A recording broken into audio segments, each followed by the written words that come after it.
Hello guys, good morning and welcome back to the channel. আজকে হচ্ছে 30শে March, রবিবার। দেখো, আলুর দম করে নিয়েছি আর রুটি। ঠিক আছে, রুটি আর আলুর দম টিফিনে বানিয়ে নিয়েছিলাম। আলুর দমটা ভীষণই ইয়াম্মি ইয়াম্মি দেখতে হয়েছে, তাই না? আর এখানে হচ্ছে প্রেশার কুকারে কি হচ্ছিল মনে নেই, এখন মনে হয় ডাল হচ্ছিল। আর এগুলো সব কেটে রেখেছি, রান্নাটা করে নেবো, তারপর যাবো একটা জায়গা। ঠিক আছে, তো চলো, এবারে তো চলেই এসেছি, দেখতে পাচ্ছ।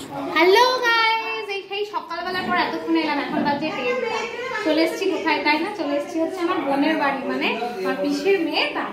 ঠিক আছে, এখানে এসে করছি চিকেন রান্না। আমার সব রান্না হয়ে গেছে, ও চিকেনটা করছিল, আমি বললাম ছাড়, আমি করছি। ওই জন্য এখন চিকেনটা কষা চলছে, বাইরে সবাই গল্প করছে। এর আগে আমরা গেছিলাম, আমার দুই মেয়ের ছিল আজকে ড্রয়িং এর কম্পিটিশন, সেটা করতে গেছিল, ওটা করলো, তারপর আমরা এখানে এলাম।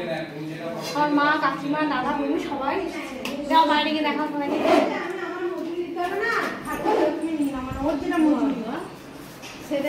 আমার ফাটা দিন আছে তো, কাকি বলে একবার বলে দিয়েছে বাস বিকাল বাদে বেরিয়ে চলে এলো ফার্মার নিয়ে।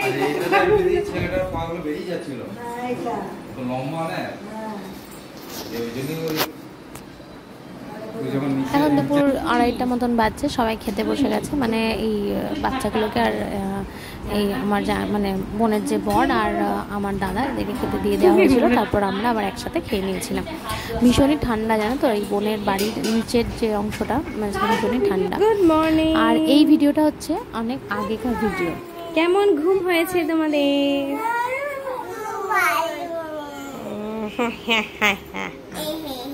এ হা হা হা হা।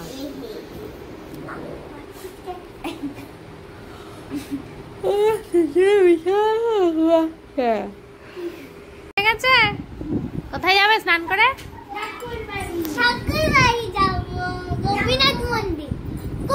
টিফিন করেছো? না, কি টিফিন খেয়েছো? আমাকে দেওয়া হয়নি। তুই উপোস করে আছিস? ঠিক আছে, চলো রান্নাটা দেখি আসি। হ্যাঁ, আচ্ছা, হয়ে গেছে আজকে রান্না হয়ে গেছে। তোমাদেরকে দেখা, বেশি কিছু রান্না করিনি, যেহেতু আজকে একাদশী। এখানে আছে আলু পোস্ত, এখানে আছে ভেন্ডি ভাজা, এখানে আছে ডালটা ছুঁকতে হবে, ছুঁকা হয়নি। এখানে ভাত, আর এখানে আছে গরম গরম মাছ ভাজা। এটা খাবার সময় আরেকবার ভালো করে ভেজে দেবো, মানে গরম গরম ভেজে দেবো, তাহলেই বাচ্চাগুলো খেয়ে নেবে। একদম সিম্পলের উপরে রেখেছি খাওয়া, যেহেতু কালকে একটু রিচ খাওয়া হয়েছে, তাই জন্য আজকে আর রিচ কিছু মানে করিনি। আর যেহেতু একাদশী, সেহেতু শ্বশুরমশাই আজকে ভাত খাবে না, তাই জন্য আজকে আর তরকারি পাতি বেশি কিছুর দিকে যায়নি। আমরাই তো খাবো, এই অল্প স্বল্প করে রান্না করে নিয়েছি। তো চলো, বাচ্চাগুলো এখন যাবে আমার শাশুড়ি মায়ের সাথে, আর আমি এখন করে স্নান টান করবো, চলো।